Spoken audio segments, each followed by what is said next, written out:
Salam, əziz orta məktəb uşaqları və abituriyentlər. Dərslərimi izləyib bəyənirsinizsə, rəy bildirməyi, bəyənməyi, paylaşmağı unutmayın ki, daha böyük kütlənin qarşısına çıxsın və daha çox uşağa yararı toxunsun.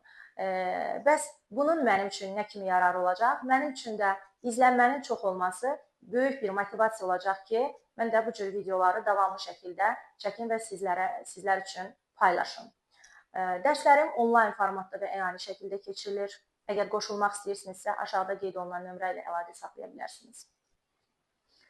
Deməli, bizim bugünkü mövzumuz fənn olaraq ədəbiyyat fənnindən bir mövzu keçəcəyik. Mövzumuz da ki, yeni dövr Azərbaycan ədəbiyyatının ikinci mərhələsidir. Dövrlər ümumiyyətcə bir çox uşaqların yaralı yeridir. Çox çətin yadda qalır. Bir sözlə demək olar ki, uşaqların böyük bir qismi dövr dərslərini elə də sevmir. Deməli, gəlin mən sizlə bir öncə əvvəlki dövrlərdən sual-cavab edim görüm. Dövrünüz hansı yerdədir? Dövrlə bağlı fikirləriniz, bilikləriniz necədir? Siz onu özünüzdə artıq təxmin edəcəksiniz. Deməli, qədim dövr hansı əsrləri əhatə edir uşaqlar? Bəli, ən qədim zamanlardan 13-cü əsrə qədər. 13-cü əsrə qədər dedikdə, 13-cü əsrdə ora daxildir, yoxsa 13-cü əsr daxil deyil? Bəli, 13-cü əsr daxil deyil. 12-ci əsr daxildir, ancaq 13-cü əsr daxil deyil. Bəs qədim dövrdə hansı dillər aparıcı idi? 9-cu əsrdən 11-ci əsrin ortalarına qədər ərəb dili, 11-ci əsrin ortalarından isə fars dili aparıcı mövqedə oldu. Bu da nə ilə bağlıdır? Dövlətçilik ənənəsi ilə bağlıdır. Hansı əsrlərdə hansı dil aparıcıdırsa, deməli o əsr aralığında həmin dövlət başçılıq edib ki, öz dilini də yaymağa çalışırdı. Bəs ana dili təşəkkül tapmağa başladı hansı dövrdə? Bəli, orta dövrdə. Orta dövr neçənci əsrləri əhatə edirdi?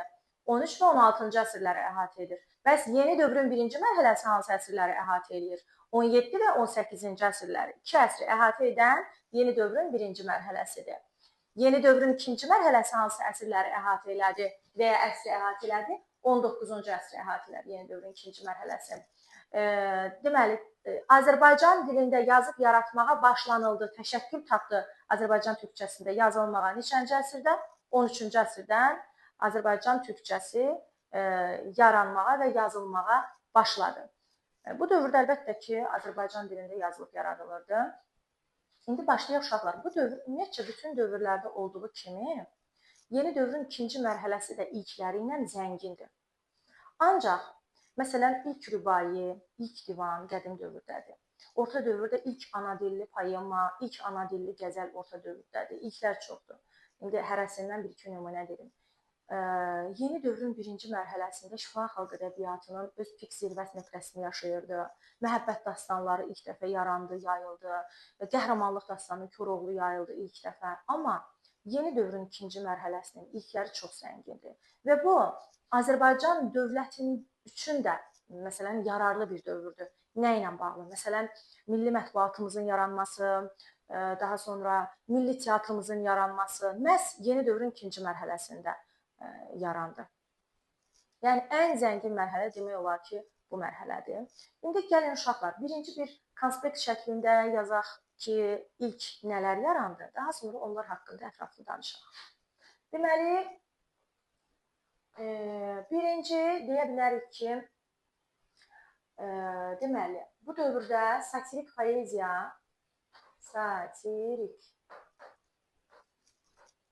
poeziya təşəkkül tapdı. Təşəkkül tapmağa başladı. Tam şəkildə görünürmü lütfən? Başladı. Birinci. İkinci, milli teatrımızın əsası qoyuldu.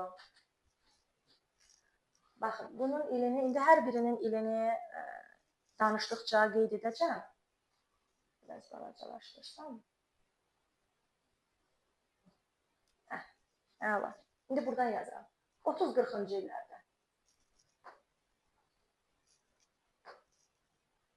1830-1840-cı illərdə.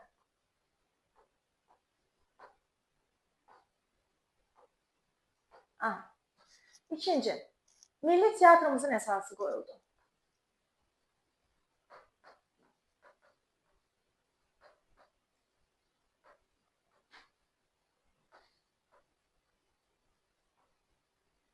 Milli teatrın əsası qoyuldu. Gəlin ilini xatırlayaq, yadımıza salaq. 1873. 1873. Başqa nəyin əsası qoyuldu? Bilirsinizmi? Bilmirsinizsə, indi yazacağım, yadınızda saxlayacaqsınız. Bilirsinizsə, məndən öncə siz özünüz deyin və yadınıza salın, xatırlamağa çalışın. Deyin ki, baxın, görün, mənim də üst-üstə düşür, yoxsa yox. Daha sonra, milli mətbuatın əsası yarandı. Milli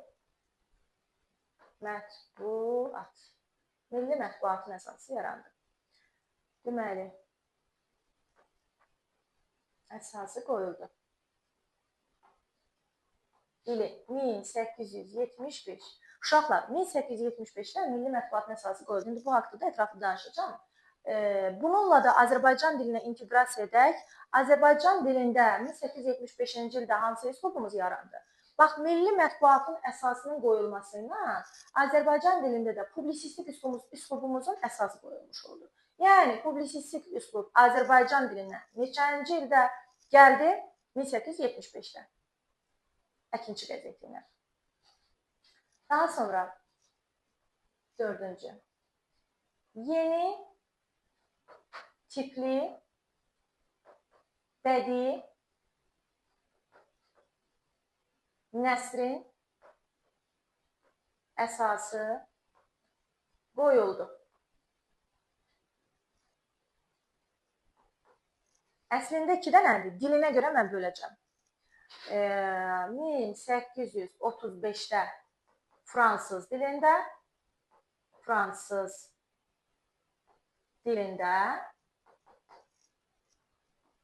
1837-ci ildə ana dilində.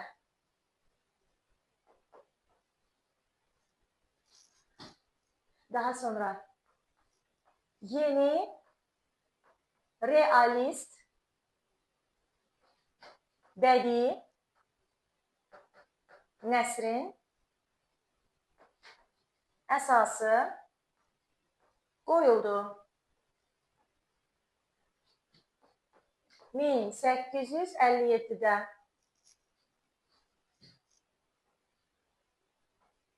daha sonra dramaturgiyanın əsası qoyuldu. Dramaturgiyanın vurğu qidədir. Əsası qoyuldu. 1850-ci ildə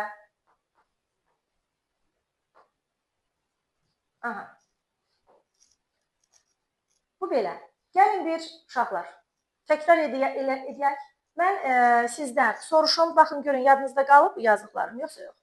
Satirik poeziya təşəkkül tapmağa başladı. Neçənci illərdə? 1830-40-cı illərdə. Hansı dövrdən söhbət gedir, ay uşaqlar? Yeni dövrün ikinci mərhələsinə, yəni 19-cu əsrdən söhbət gedir.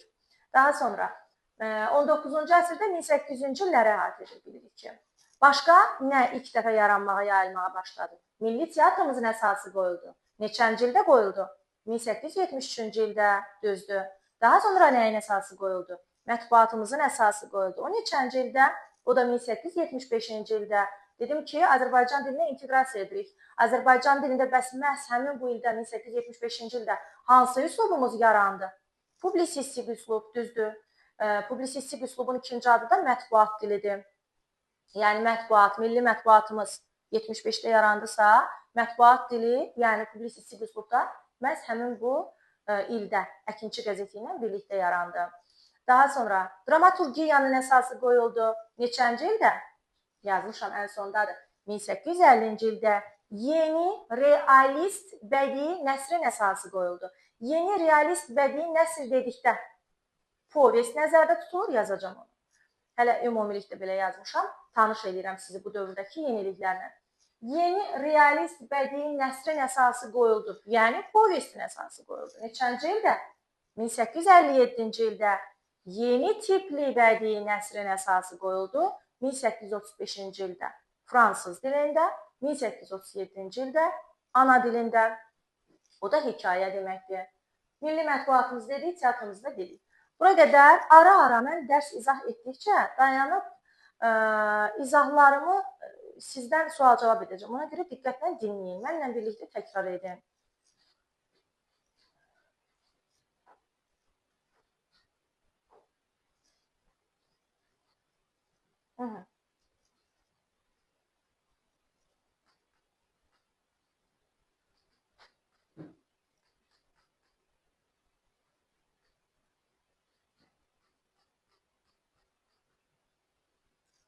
Deməli, uşaqlar, birinci, mən bu dövrdən danışıram. Bu dövr ümumiyyətcə Azərbaycan həyatında çox çətin, ziddiyyətli, parçalanmış vəziyyətdə, xanlıqlara bölünmüş vəziyyətdə olmuş bir dövrdür, yeni dövrün ikinci mərhələsi. Yəni, siyasi cəhətdən, iqtisadi cəhətdən çox pis vəziyyətdə idi.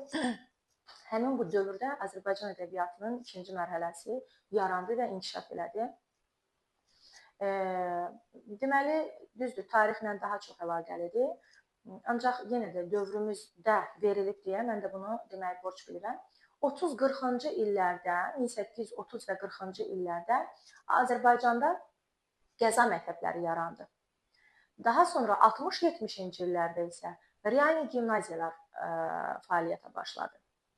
Azərbaycan yavaş-yavaş, əsasən Azərbaycan dedikdə, əsasən Bakı şəhəri, daha çox Bakı şəhəri, digər şəhərlərdə də oldusa da, amma ən çox bu iqtisadi cəhətdən Bakı şəhəri daha çiçəklənməyə, daha inkişaf etməyə tərəf gedirdi.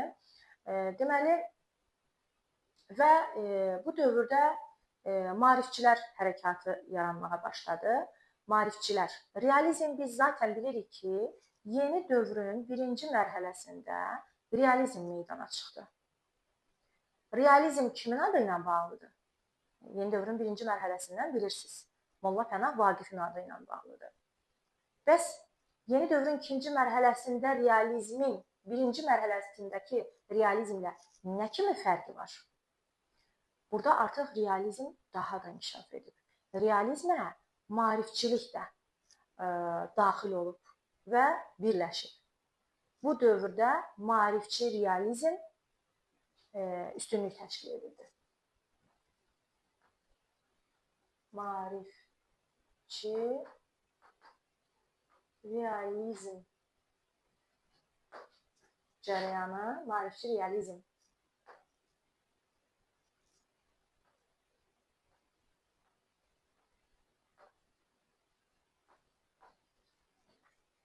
Formalaşdı.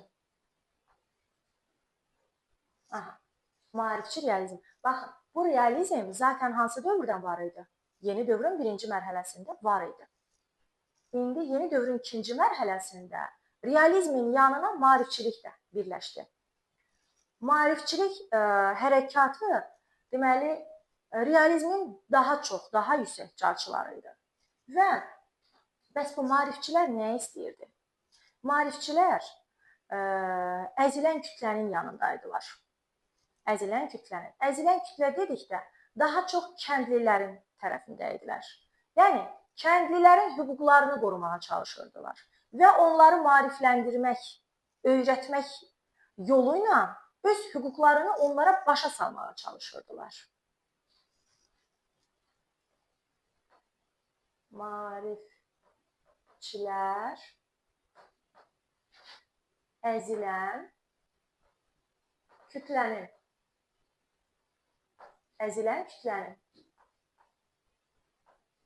kəndlinin hüquqlarını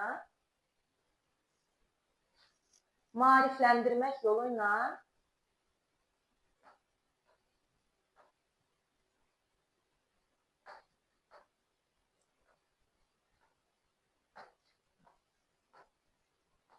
başa salmağa çalışırdılar.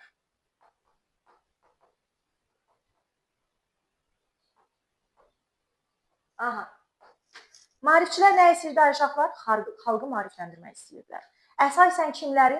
Əzilən kütləni. Əzilən kütlə dedikdə daha çox kim nəzərdə tutulurdu? Kəndlilər nəzərdə tutulurdu. Yəni, onlar hüquqlarını bilmirdilər. Və maarifləndirmə yolu ilə kəndli hüququnu başa salmağa çalışırdılar ki, haqqını tələb et. Belə. Daha sonra maarifçilərdən daha yəni ön planda olan Abbasqulu Ağa Bakıxanovdur. Bir növü maarifçi realizmin adı kiminlə bağlıdır? Abbasqulu Ağa Bakıxanov.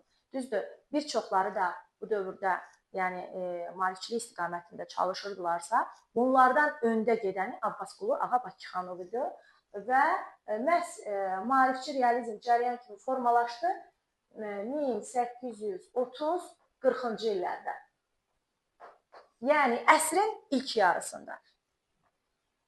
İndi gəlin Abbasqulu Ağa Bakıxanovdan danışaq. Abbasqulu Ağa Bakıxanov.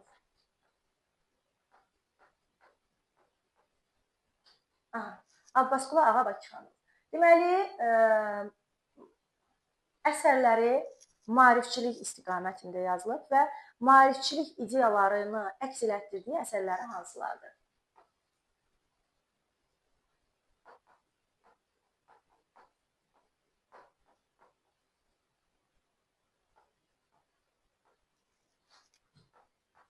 Larını əks etdirdiyi əsərləri Təhribül Əxlaq, Kitab-ı Əskəriyyə, Kitab-ı Nəsihət, daha sonra Kitab-ı Nəsihət, Gülüstan-ı İrəm, Mişkətul Ənvar, bunlar deməli maarifçilik ideyalarını əks etdirdiyi əsərləridir. Yazıram. Təhribül Əxlaq, Kitab-ı Nəsihət, Kitab-ı Əskəriyyə,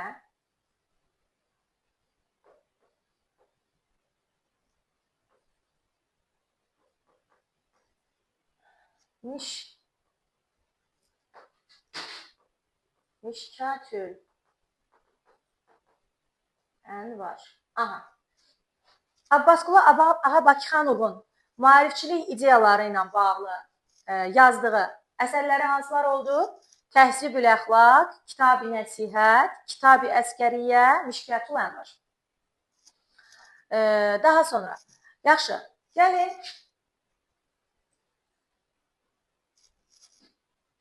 deməli,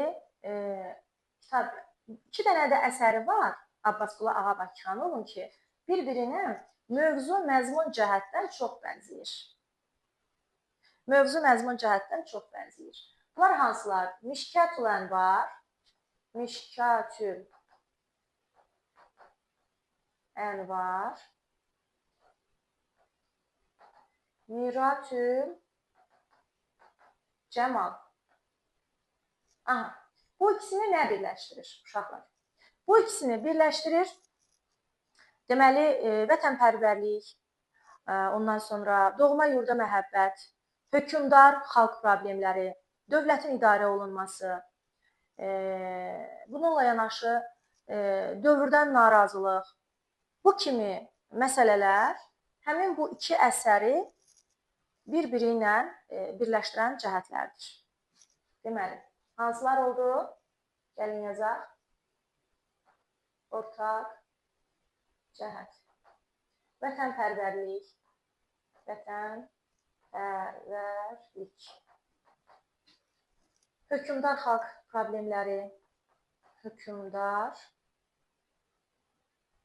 və xalq məsələsi. Dövlətin ədalətlə idarə olunması.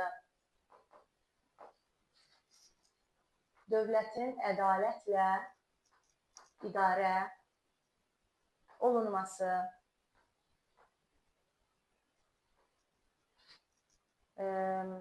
Dövrdən narazılıq, ictimai problemlər.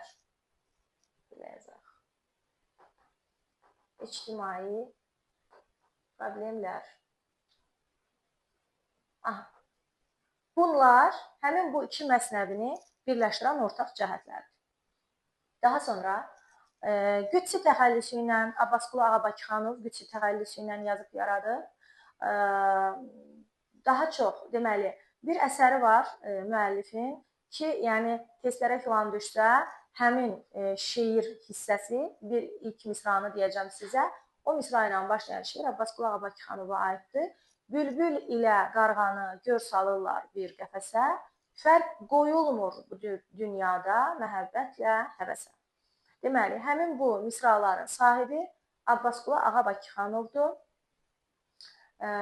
Yəqin ki, deməli, Bakıxanov haqqında kifayət qədər məlumata sahibləndiniz.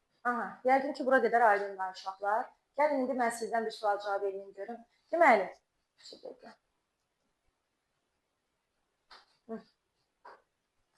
indi deyin görün mənə, maarifçilər içərisində, yəni ilk dəfə bu maarifçilik kimin adı ilə bağlıdır? Maarifçi realizm hərəkatının başında duran hansı yazıçımızdır, ziyalımızdır? Düzdür, Abbasqulu Ağabakıxanov. Neçənci ildə bu maarifçi realizm gəlir ədəbiyyatımıza? 30-40-cı illərdə. Daha sonra bülbül ilə qarğanı gör salırlar bir qəfəsə. Bu misra ilə başlayan şeirin müəllifi kimdir? Düz deyirsiniz, Abbasqulu Ağabakıxanovdur. Daha sonra Bakıxanovun 2 dənə əsəri var ki, məzmun cəhətdən bir-biri ilə yəni əlaqəlidir. Onları birləşdirən ortaq cəhətlərdir. Onlar hansı əsərlərdir? Mişkətul Ənvar, Miratül Camal. Bu məsnəvilərdə hansı ideyaya toxunub müəllif? Vətənpərvərliyi ideyasına toxunub, hökmdar və xalq probleminə toxunub, dövlətin ədalətlə idarə olunmasına toxunub, dövrdən, haqsızlıqdan, ədalətsizlikdən narazılıq vurğulanıb həmin bu əsərlərində. Hansı təxəllüslə yazıb yaradıb Bakıxanov? Qüdsi təxəllüsü ilə. Gəlin bunun maarifçilik ideyalarını əks etdirdiyi əsərlərini sayaq görək hansılardır? Kitab-ı Əskəriyyə, Kitab-ı Nəsihət, daha sonra Təhzibül Əxlaq, Miratul Camal, Mişkətul Ənvar. Miratul Camal saymayaq, Mişkətul Ənvar. Bunlar nə oldu? Deməli, maarifçilik ideyalarını əks etdirdiyi əsərləridir. Daha sonra elmi, bədii, irsi də zəngindir. Həm elmi irsə malikdir, həm də bədii irsə malikdir. Daha sonra, bura qədər yəqin ki, aydın oldu. Gəlin, indi başlayaq uşaqlar. Deməli, biz əvvəldə yazmışdıq ki, milli teatrımızın əsası qoyulur. Neçənci ildə? Yaddadır? 1873-cü ildə. Milli teatrın əsası neçənci ildə? 1873-cü ildə. Kimin adı ilə bağlıdır? Kimlər bu təşəbbüsü irəli sürüb uşaqlar? Həsən bəy Zərdabi və Nəcəf bəy Vəzirov. Həsən bəy Zərdabi, Nəcəf bəy Vəzirov. Nəcəf bəy Vəzirov. Bu ikisi teatrın əsasını qoyub.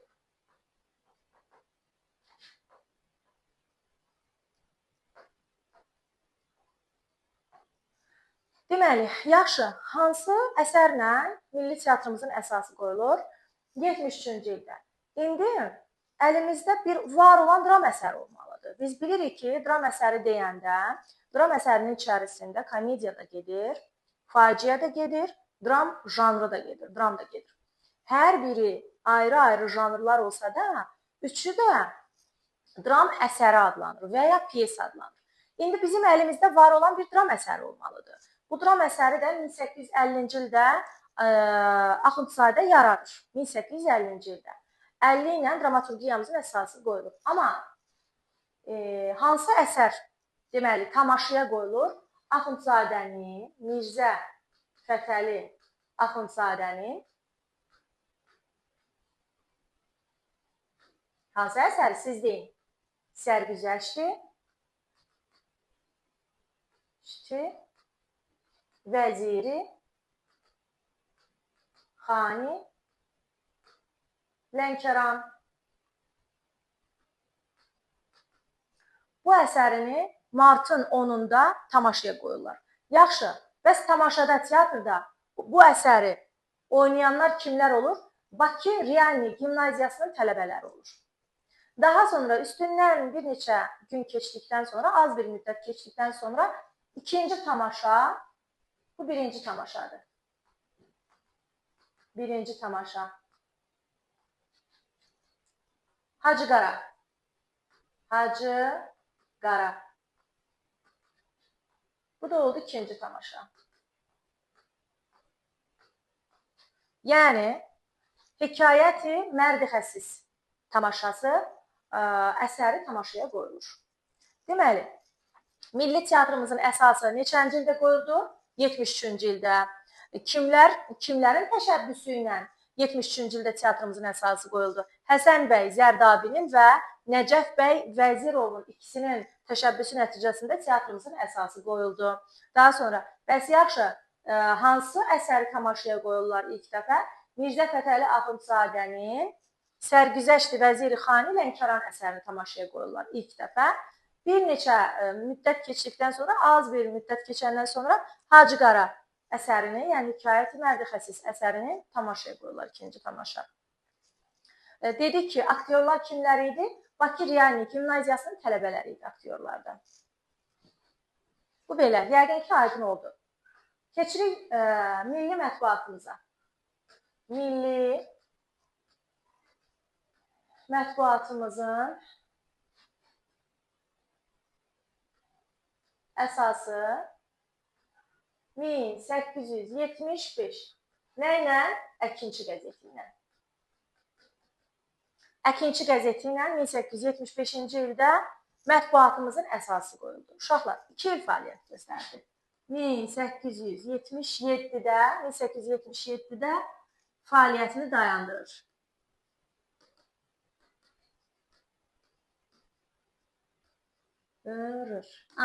Fəaliyyətini dayandırır 1877-ci ildə, 2 ildən sonra. Ədəbi məktəb yarada bilmir. Amma səpdiyi toxumlar cücərir. Bu nə deməkdir səpdiyi toxumlar cücərir? Yəni, ilk təkan olaraq ilk dəfə başlayır əkinçi, ardınca bunun əkinçidən sonra digər qəzet və jurnallar yavaş-yavaş iş uzu görməyə başlayır.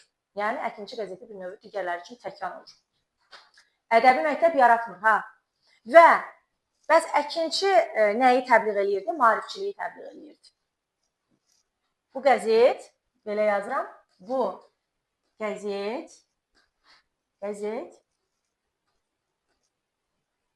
maarifçiliyi təbliğ edirdi.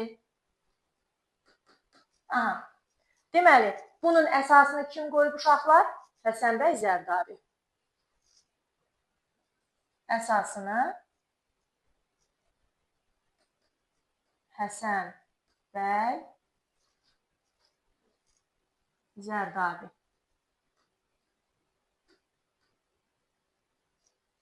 Yəni, bir özət keçək. Deməli, mətbuatımızın əsası neçənci ildə yarandı? Qoyuldu 1875-ci ildə. Hansı qəzeti ilə? Əkinçi qəzeti ilə. Əkinçi qəzetinin əsasını kim qoydu? Həsən bəy Zərdabi. Neçə il fəaliyyət göstərdi Əkinçi qəzeti? 2 il fəaliyyət göstərdi. 77-də bağlandı. Nəyi təbliğ eləyirdi Əkinçi qəzeti? Maarifçiliyi təbliğ eləyirdi. Belə, bu qədər. Bəs Azərbaycan dilində hansı üslubumuz meydana gəldi Əkinçi qəzeti ilə? Bəli, publisistik üslubumuz meydana gəldi. Düzdür.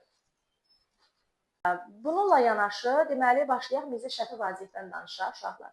Mirzə Şəfi Vazeh. Mirzə Şəfi Vazeh. Lirik şairdir.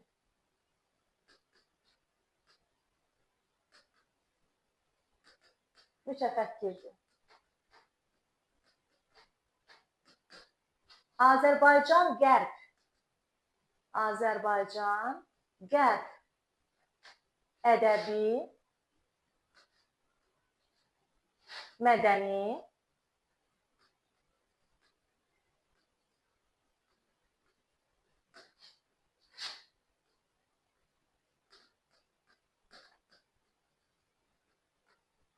vardır. Azərbaycan Qərb ədəbi mədəni əlaqələrində böyük rolu var Mirzə Şəfi Vazehin. Deməli, əsərləri insani duyğular, incə duyğular, insanın mənəvi aləmi, sevgi hisslərinin tərənnümü, ağılla qəlbin təzadlı duyğuları bu kimi mövzuda yazıb əsərlərini daha çox. Məhəbbət əsərlərinin mövzusu məhəbbətdir, əsas mövzusu. Əsərlərinin əsas mövzusu məhəbbətdir. Məhəbbətdir. Aha. Dedik, əsərlərinin əsas mövzusu nə oldu? Məhəbbət oldu, düzdür. Amma sırf məhəbbətdən yazmayıb, sadəcə əsasını, əsas xəttini məhəbbət təşkil edir və insani duyğuları, insanın sevgi hisslərini, saf duyğularını əks elətdirib, tərənnüm elətdirib və şeirində bir şeir yazıb ki, onu da bizə nümunə olaraq veriblər. Ağılla qəlbin təzadlı duyğularını filanını əks elətdirib, tərənnüm elətdirib. Ağlımla qəlbimin özgə yolu var, hər biri bir yolda puç edər məni. Birisi sevdadan uzaqlaşdırar, o biri sevdaya tuş edər məni. Bu şeirin müəllifi Mirzə Şəfi Vazehdir. Əlbəttə, hər bir yazıçının, şairin deməli, haqqında yazılarkən onun haqqında, onun altında nümunəsi yazılır, şeir nümunələri yazılır. Bu daha çox dövrlərdə özünü göstərir. Yəni, zaten ayrı-ayrı yaradıcılığını, əsərini keçdiyiniz şairin, yazıçının yaradıcılığını da öyrənirik. Məcbur olub onun şeirini də öyrənirsiniz. Amma dövrün içərisində, məsələn, Bakıxanovdan onun şeirindən kiçik bir nümunə veriblər, Mirzə Şəfi Vazehdən kiçik bir nümunə veriblər. Onları da yaxşı yadda saxlamaq lazımdır ki, testlərə bir də görürsünüz ki, həmin o şeir müəllifləri ilə bağlı şeiri yazır və müəllifi ilə bağlı yaradıcılıqdan sual ünvanlanır. Biz bilməliyik ki, bu şeirin müəllifi, məsələn, Mirzə Şəfi Vazehdir və ya Abbasqulu Ağa Bakıxanovdur ki, onun yaradıcılığını da ki, düz yazıb, seçib yaza bilək. Deməli, daha sonra Friedrich Bodenstedt adlı bir Alman ziyalısı ilə tanış olur. Alman ziyalısı Friedrich Bodenstedt.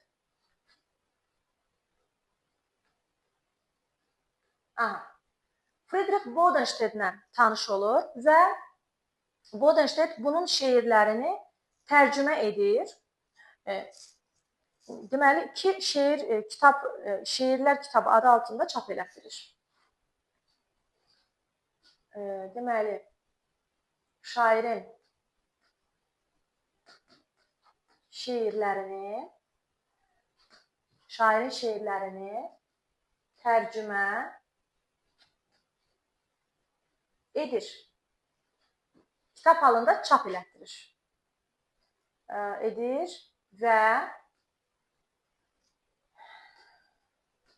Və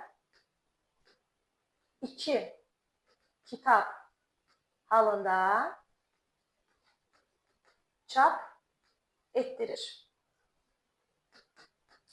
Deməli, bunlar hansılardır? Birinci, Şərqdə 1001 gün kitabını çap etdirir. Sonra Mirzə Şəfinin Nəğmələri şeir kitabını çap etdirir. Birincisi, Şərqdə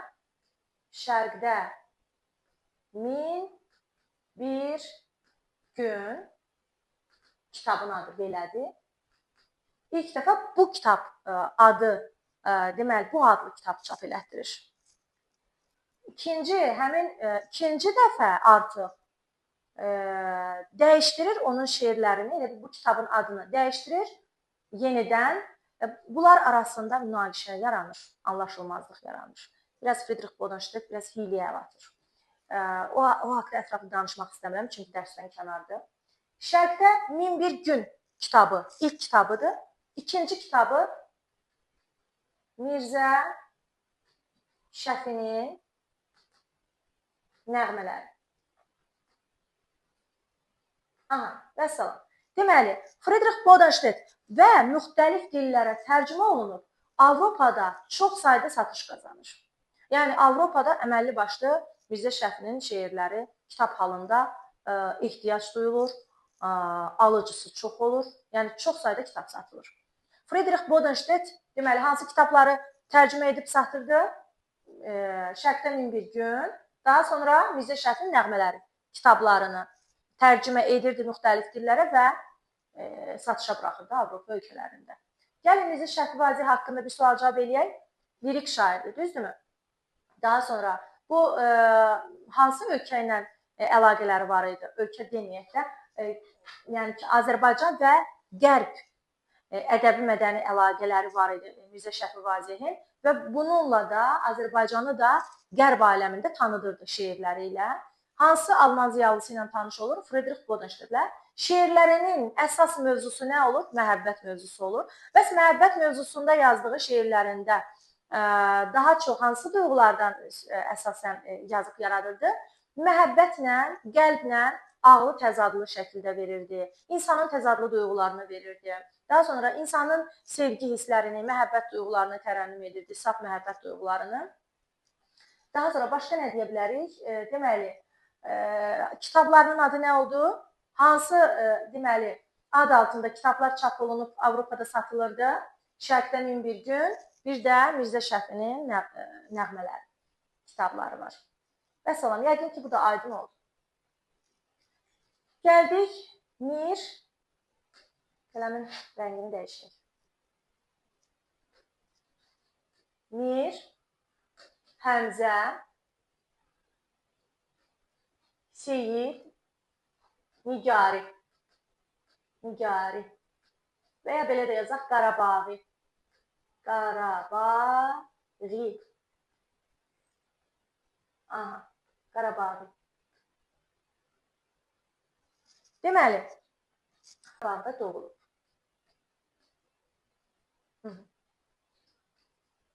Daha sonra Azərbaycanda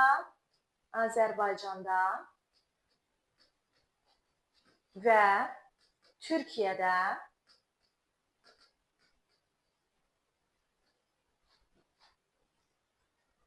yazıb yaradıb.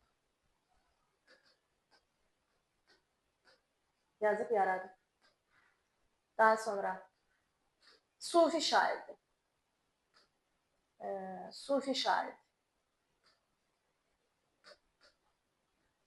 Üçüncü. Təriqət şeyxidir. Təriqət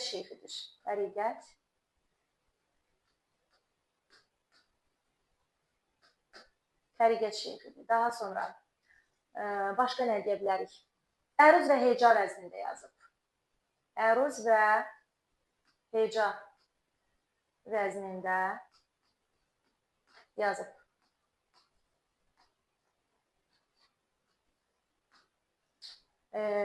Qarabağı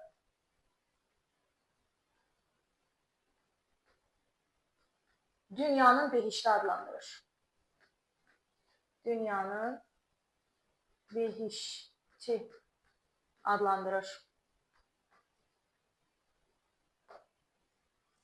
Deməli, uşaqlar, Seyid Nigari bunun təxəllüsüdür. Və ya Qarabağı. Təxəllüsü nə oldu? Seyid Nigari və ya Qarabağı. Bəli. Daha sonra, harada doğulub? Qarabağda doğulub. Hansı ölkələrdə yaşayıb? Azərbaycanda və Türkiyədə yaşayıb. Sufi şairdir. Yəni, öz sələflərinin davamçısıdır. Sələflərinin bədii irsinə çox dərindən yiyələnir və onların bədii irsini də davam elətdirir. Daha sonra, təriqət şeyxidir. Təriqət deyəndə bir sufi şairdirsə, deməli, təriqət şeyxi olacaqdır, əlbəttə ki. Daha sonra, əruz vəznində və heca vəznində yazıb yaradıb. Öz doğulduğu Qarabağı dünyanın behişti adlandırır və elə məhz Qarabağla bağlı da şeiri var. Daha sonra, başqa da bir də ki, cinsi olaraq, yəni kişi cinsindəndir də, bunun adına baxıb düşünməyin ki, bu qadındır. Belə, bu da Mir Həmzə Seyid Nigari haqqında məlumatlar.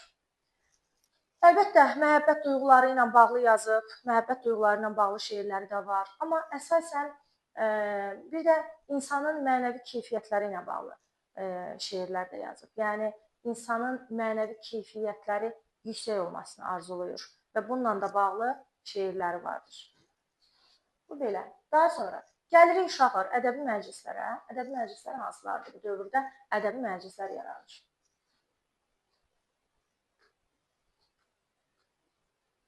Ədəbi məclislər.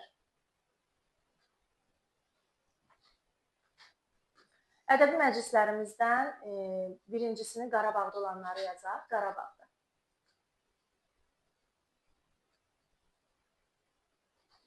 Məclisi üns.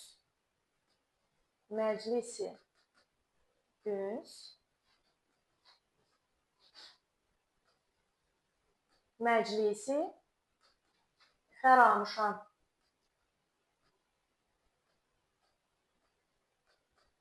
Aha. Uşaqlar, bunun hamisi Xurşidbanu Natəvan. Xurşidbanu Natəvan. Aha. Deməli, Qarabağda hansı məclislər var? Məclisi üns, Məclisi Fəramuşan. Məclisi ünsün hamisi kimdir? Hami deyəndə, yəni onu öhdəliyinə götürən, ona nəzarət edən, onu işlədən. Kimdir Məclisi ünsün hamisi? Xurşidbanu Natəvandır. Bəli. Bunlar harada oldu? Qarabağda oldu. Gəlin bu birinə baxaq. İkinci. Deməli, Lənkəranda. Lənkəranda.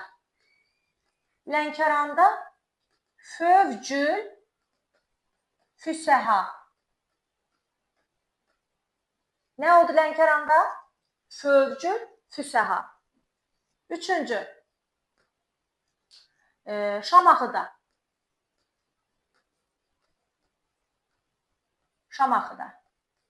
Beytüs Səfa. Beytüs Səfa. Ordubadda. Ordubadda. Əncüməni. Əncüməni Şüəra. Bakıda.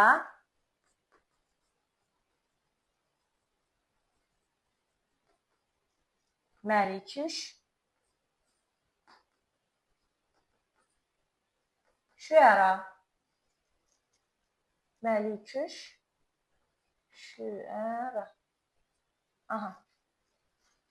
Deməli, gəlin təkrar eləyək. Qarabağda hansılar oldu? Məclisi üns, Məclisi Fəramuşan, daha sonra Lənkəranda fövcü füsəha, Şamaxıda Beytüs Səfa, Ordubadda Əncüməni Şüəra, Bakıda da Məliküş Şüəra. Bu belə məclislərimiz. İndi mən bunu silirəm.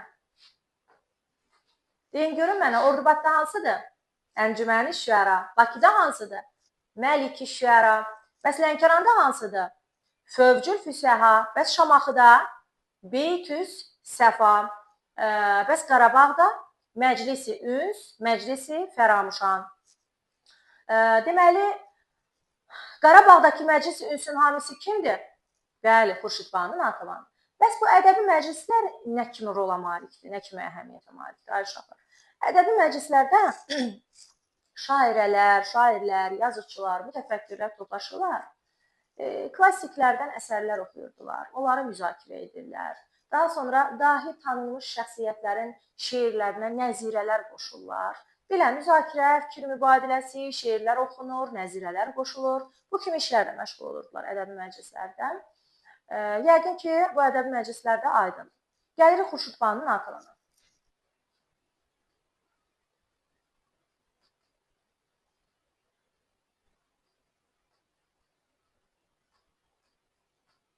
Aha, Xurşidbanu Natəvan.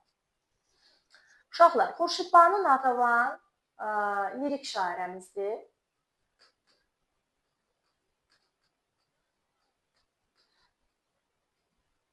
Həm heca vəznində yazıb, həm əruz vəznində yazıb. Həm heca, hecada qoşma,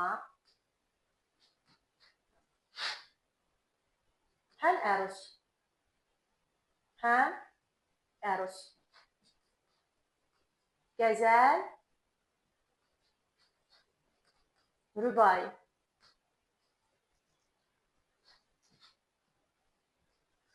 Daha sonra incə duyğulu şeirlər yazıb, daha çox üstünlük təşkil edir və Məclis-i Üns ədəbi məclisinin hamisidir. Məclisi Üns Ədəbi Məclisinin hamisidir. Aha. Yəni onu nəzarətə götürmüşdü, onu işlədirdi, ona başçılıq edirdi. Daha sonra şeirləri var. Şeirləri də bölünür mövzucan bir neçə yerə. Baxaq, lirik qəhrəmanın deməli lirik qəhrəmanın sevgisinin tərənnümü.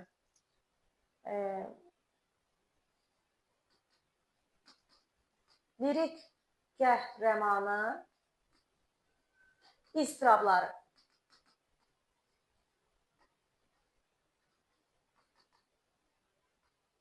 Lirik qəhrəmanın istirablarının tərənnümünü əks elətdirən, yəni məhəbbətlə bağlı yazdığı şeiri. İstirablarını tərənnüm etdiyi məhəbbət şeiri hansıdır? Dilbarə. Dərdi dilimdən.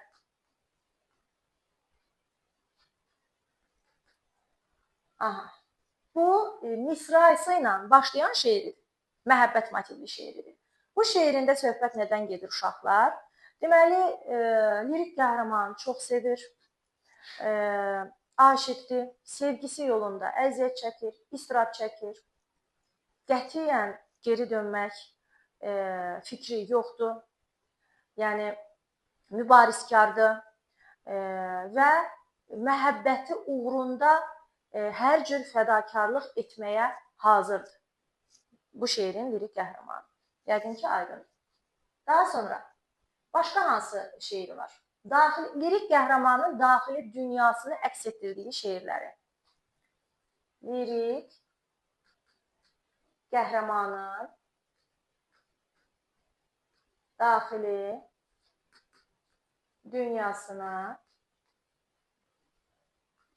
əks etdirdiyi şeirləri. Ey dost,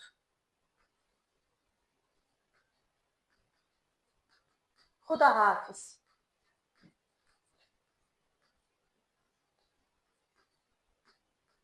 Aha. Bir də təbiət və təbiətlə bağlı yazdığı şeirləri var.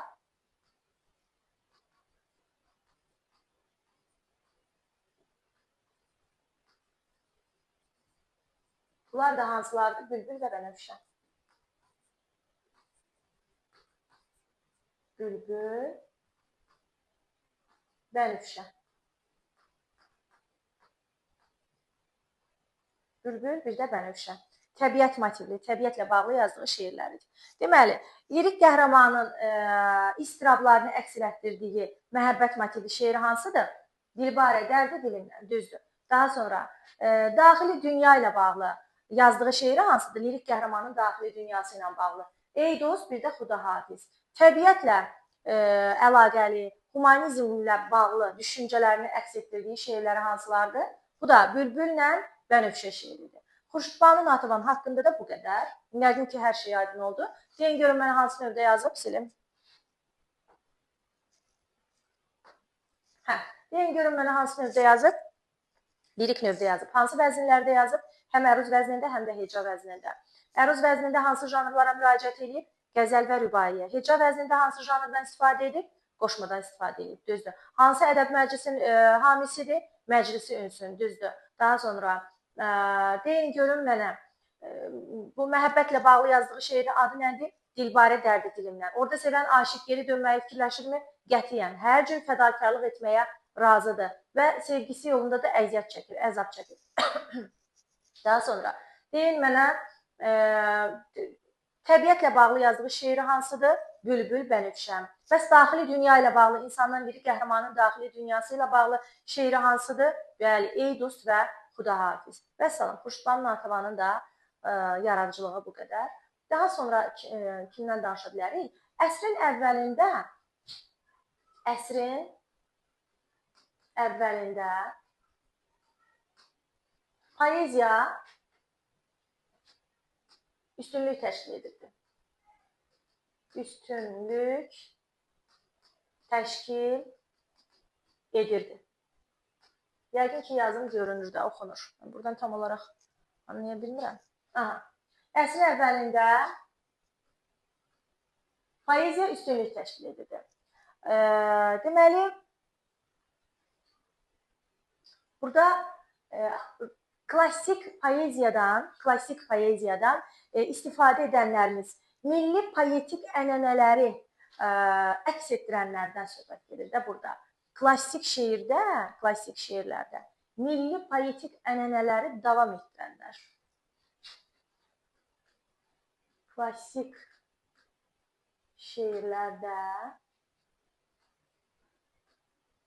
milli poetik ənənələri davam etdirənlər. Kimlərdir? Bakı xanım. İkinci, Qasım bəy Zakir. Üçüncü, Mirzə Şəfi Vazi. Dördüncü, Nəbati. Beşinci, Heyran xanım. Deyin görün mənə, klassik poeziyanı, klassik şeirlərdə milli poetik ənənələri davam etdirənlər kimlər oldu? Klassik şeirlərdə Bakı xanım, Zakir, Vazi, Nəbati, bir də Heyran xanım. Yəni, bunlar əsrin əvvəllərində davam elətdirənlərdir. Daha sonra, uşaqlar, satirik şeiri ədəbiyyatımıza gətirənlər var. Yazılı ədəbiyyatda gətirənlərimiz var 30-40-cı illərdə. 1830-1840-cı illərdə satiranı yazılı ədəbiyyata gətirənlər adlarını yazıram. Qasım bəy Zakir,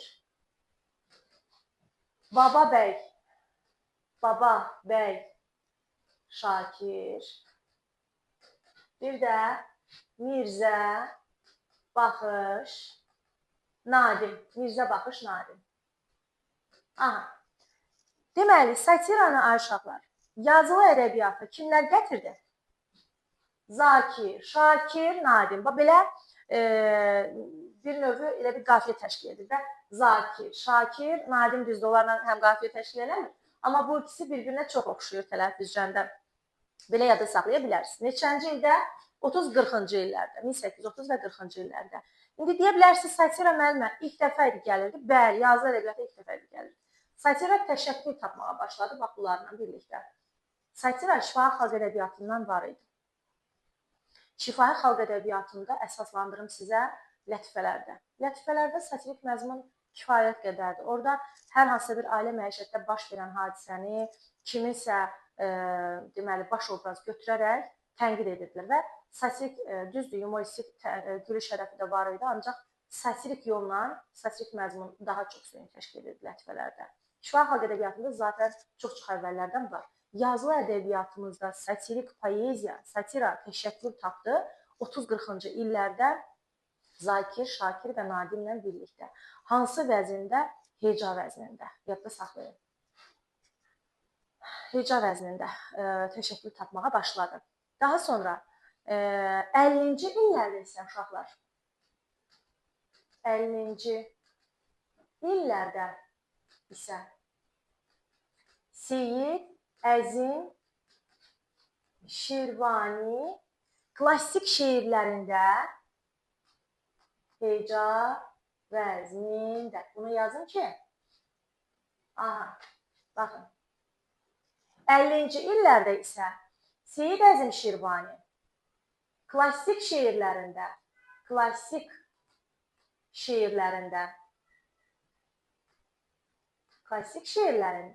satiradan istifadə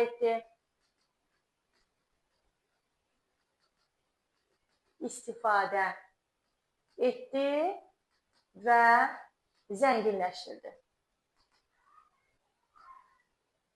zənginləşdirdi. Aha. Deməli, uşaqlar, Zakir, Şakir, Nadim. Heca vəznində satiranı yazılı ədəbiyyata gətirirlər. Seyid Əzim Şirvani isə klassik şeirlərdə, klassik şeir deyiləndə əruz vəzni nəzərdə tutur və zaten biz bilirik ki, Seyid Əzim Şirvani onsuz da yalnız əruz vəznində yazır. Onun heca vəznində heç bir əsəri yoxdur. Deməli, 50-ci illərdə isə Şirvani klassik poeziyaya satiranı gətirir və daha da zənginləşdirir. Bura qədər yəqin ki, aydındır. Daha sonra kimdən danışa bilərik? Deməli, bu dövrdə uşaqlar, aşıqlarımız var. Aşıqların artıq adlarını yazmıram. Deməli, Molla Cümə var, Aşıq Əziz var, Aşıq Ələsgər var, Aşıq Alıdır, ondan sonra Aşıq Pəridir, Aşıq Mahmud, Aşıq Əhməd. Bunlar hamısı məhz yeni dövr Azərbaycan ədəbiyyatının ikinci mərhələsinin aşıqlarıdır. Şifahi xalq ədəbiyyatının, xalq yaradıcılığının aşıqlarıdır. Və bu dövrdə, yadda saxlayın, bu dövrdə şifahi xalq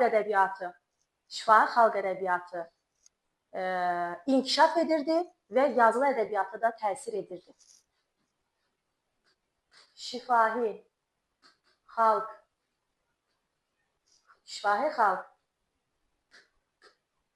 ədəbiyyatı inkişaf edir və yazılı ədəbiyyata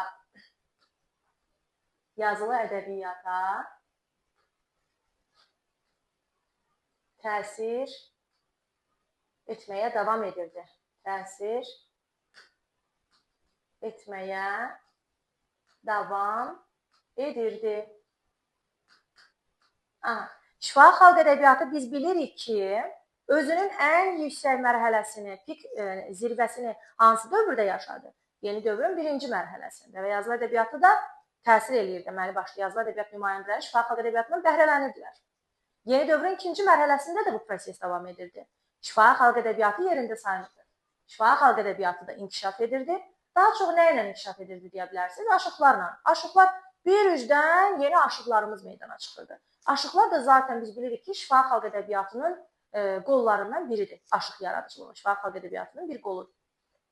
Bax, onların yaradıcılığı daha çox üstünlük təşkil edirdi. Yeni aşıqlarımız meydana çıxırdı. İnkişaf edir və yenə də yazılı ədəbiyyata təsir edirdi. Məsələn, yazılı ədəbiyyat nümayəndəsi bir şair qoşmadan, gəraylıdan istifadə edirdi. Oradan bəhrələnirdi. Onun məzmunundan bəhrələnirdi. Şifahi xalq ədəbiyyatında, nə bilim, hər hansı bir tutalım ki, hekayə yazmaq istəyir, şifahi xalq ədəbiyyatının məzmunundan bəhrələnirdi. Şifahi xalq ədəbiyyatı həm məzmun cəhətdən, həm də forma cəhətdən inkişaf edirdi və zənginləşirdi. Daha sonra başqa nə deyə bilərik şifahi xalq ədəbiyyatı haqqında? Belə, şifahi xalq ədəbiyyatı haqqında danışdıq, aşıqlarımız haqqında danışdıq. Keçək, deməli, İsmail bəy Qutqaşınlıya. İsmail bəy Qutqaşınlı. İsmail bəy Qutqaşınlının bizə 2 dənə əsəri məlumdur. Rəşid bəy və Səadət xanım, Rəşid bəy və Səadət xanım, bir də Səfərnamə. Səfərnamə əsərləri. Bu, fransız dilində hekayə. Deməli, uşaqlar, yeni tipli bədii nəsr yaranır məhz bununla, Rəşid Səadət xanımla. Yazıram bura. Yeni tipli bədii nəsrin əsası qoyuldu. Yeni tipli bədii nəsrin əsası qoyuldu. 1835-ci ildə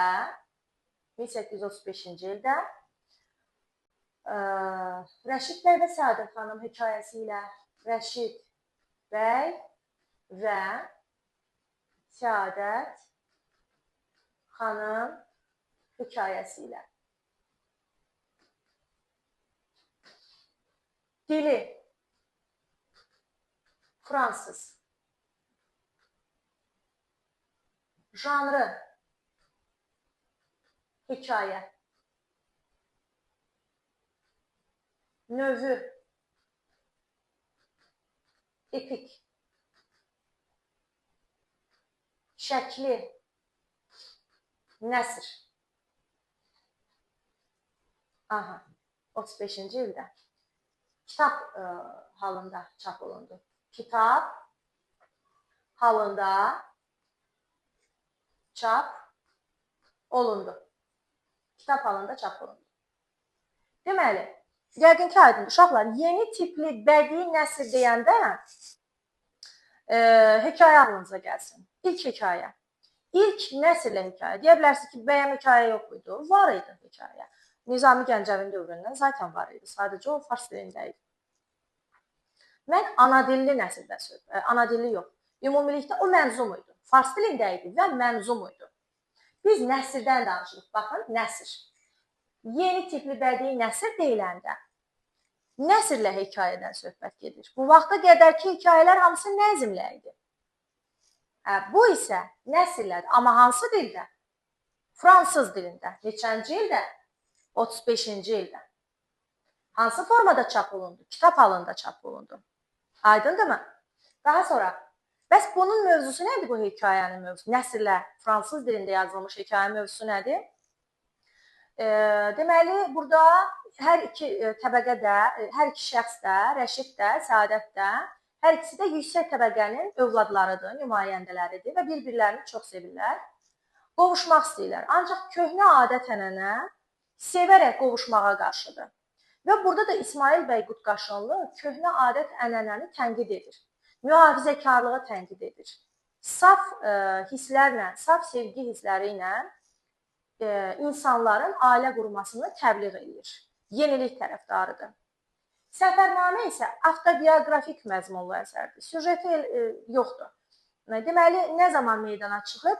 Məkkəyə ziyarətə gedərkən yol qeydlərindən ibarətdir səfərnaməsi. Vəssalam. Bu da İsmail bəy Qutqaşınlının yaradıcılığı. Yəqin ki, aydın oldu. İndi sual-cavab eləyəcəm sizə. Silim, ondan sonra sual-cavab eləyəcəm.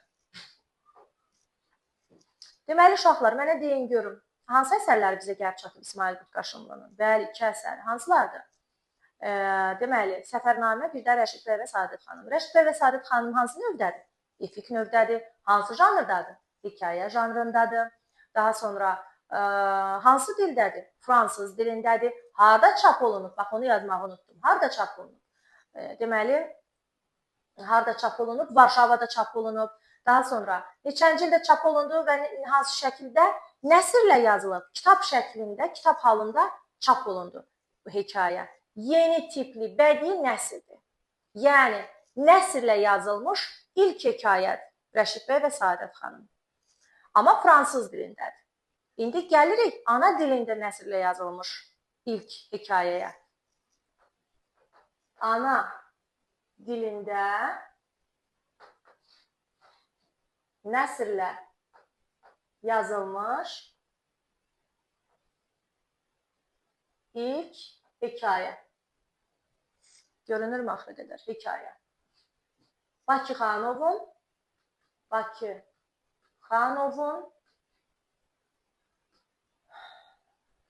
Kitab-ı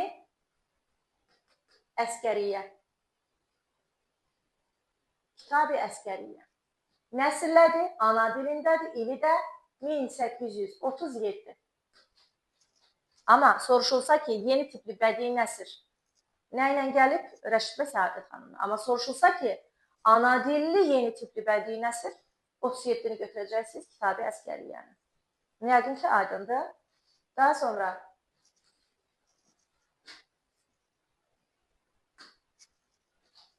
Başqa nə deyə bilərik? Başqa gələk Mirzə Fətəli Axundzadənin yaradıcılığına uşaqlar. Mirzə Fətəli Axundzadə. Ədəbiyyatımıza Mirzə Fətəli Axundzadə nəyi gətirib? Dramaturgiyanın əsasını qoyub, dramaturgiyanın əsasını qoyub, yeni realist nəsrin əsasını qoyub.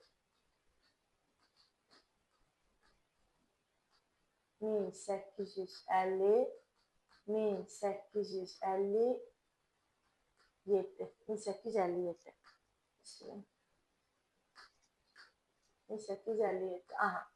Yeni realist nəsrin əsasını qoyub 1857. Dramaturgiyanın əsasını qoyub 1850. Bu yeni realist nəsr deyəndə nə nəzərdə tutulur? Aldanmış Kəvakib povesti. Yeni realist nəsr deyəndə nə nəzərdə tutuldu uşaqlar? Povest nəzərdə tutuldu, bəli. Və povest, deməli, povest nəzmlə yazılır, nəsrlə yazılır. Bəli, yalnız nəsrlə yazılır, düz deyirsiniz. Deməli, Axundzadənin həyatı, yaradıcılığı, başqa dərs keçəcəm. Sadəcə 1850-ci ildə dramaturgiyanın əsasını qoyur nə ilə? Komediyaları ilə. Nə ilə qoyur dramaturgiyanın əsasını uşaqlar? Komediyaları ilə, 6 dənə komediyası ilə. Komediyaları ilə. Daha sonra və uşaqlar, deməli, dramaturgiyaya da epik növbədə, dramatik növbədə, epik növbədə satiranı gətirən, poeziyaya satiranı gətirən Zakir idi, Nadim idi, Şakir idi, eləmi? İlk dəfə, bax bunu da yazıram. İlk dəfə dramaturgiyaya və nəsrə satiranı gətirən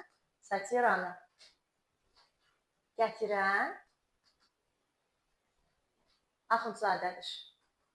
Axundzadədir. Gəlin əsaslandıraq.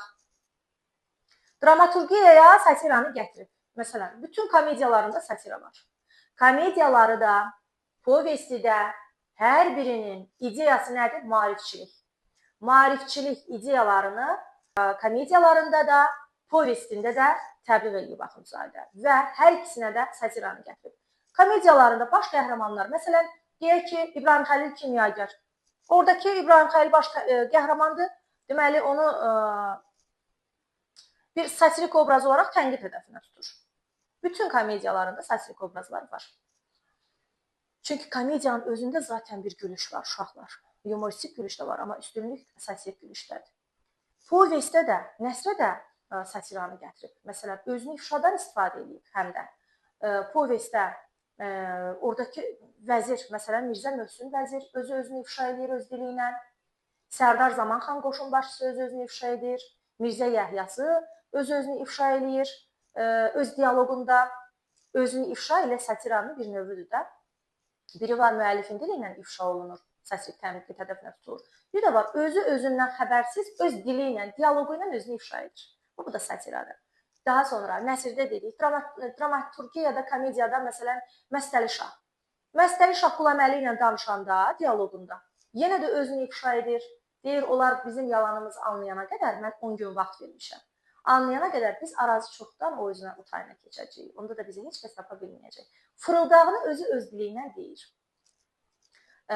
Yenə də yəni orada satiradan, özünü ifşadan istifadə olunur. Bu belə. Sonra Axundzadə ədəbi məktəbinin, Axundzadə komediyaları ilə ədəbi məktəb yaradıb uşaqlar. Povestinin ədəbi məktəbi yoxdur, amma komediyaları ilə ədəbi məktəb yaradıb, bunu yadda saxlayın. Daha sonra dramaturgiyasında ədəbi məktəb olduğuna görə, dram əsərlərində, komediyalarında ədəbi məktəb olduğuna görə ədəbi məktəb davamçıları da var. Davamçıları kimlərdir? Deməli, Cəlil Məmmədquluzadə, Nəcəf bəy Vəzirov, Əbdürrəhim bəy Haqverdiyev və Nəriman Nərimanov. Təkrar edin. Nəriman Nərimanov, Əbdürrəhim bəy Haqverdiyev, Nəcəf bəy Vəzirov və Cəlil Məmmədquluzadə. Yaxşı, onların dram əsərlərinin, Axundzadənin dram əsərlərindən fərqi nədir? Onlardakı satira ictimai məzmununa görə seçilirdi. Satira daha ictimai məzmundaydı. Bununla yanaşı, tənqid hədəflərinin çoxluğu ilə də seçilirdi Axundzadənin komediyalarından, yəni dram əsərlərindən. Dram əsəri deyəndə bilirsiniz də, bu pyes adlanır, dram əsəri, pyes, yəni içərisində komediyadır, dramdır və faciədir. Hər üçü də dram əsəri sayılır və ya hər üçü də pyes sayılır. Daha sonra dedik ki, onların, Nərimanovun, Nəcəf bəy Vəzirovun, Cəlil Məmmədquluzadənin, Əbdürrəhim bəy Haqverdiyevin dram əsərləri Axundzadəninkindən nə ilə fərqlənirdi? İctimai məzmununa görə və tənqid hədəflərinin çoxluğuna görə fərqlənirdi. Onlarda daha çox idi. İctimailik daha çox idi, tənqid hədəfləri daha çox idi. Daha sonra başqa nə deyə bilərik? Bir də bu dövrdə uşaqlar dramatik növün hər üç janrı da yazıldı və yarandı. Dramatik növün hər üç janrı da yazıldı. Dramatik növün hər üç janrı yarandı. Dram, faciə, komediya. Yəqin ki, uşaqlar, dərsimiz aydın oldu.